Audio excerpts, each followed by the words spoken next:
नमस्कार मित्रांनो, घरोघरी मातीच्या चुली या मालिकेच्या 18 डिसेंबरच्या भागात आपण पाहणार आहोत. सौमित्र आणि सारंग ऋषिकेशला भेटायला आलेले असतात. त्यावेळी सौमित्र त्याला म्हणत असतो, तुझ्या खांद्यावर 10 लाखाचं ओझं असताना आम्ही थोडी ना हातावर हात ठेवून बसणार आहोत.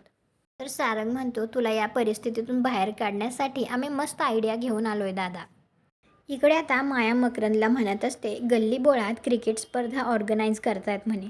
मला नाही वाटत त्यांना काही फायनान्स वगैरे मिळेल.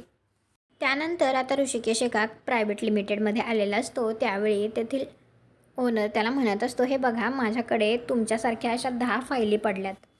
लोकांना तिटकारा येईल एवढं क्रिकेट नको. इकडे मकरंद मायाला म्हणतो, पण त्याच्यासोबत जानकीसुद्धा आहे. तू बारकाईने विचार कर, ते शेवटापर्यंत पोचतील. इकडे रूममध्ये जानकी असते. त्यावेळी ती कपडे भरत असते. तर त्या ठिकाणी आता एक विटी उडून येते आणि ती पाहून जानकी म्हणते, ही तर विटी आहे.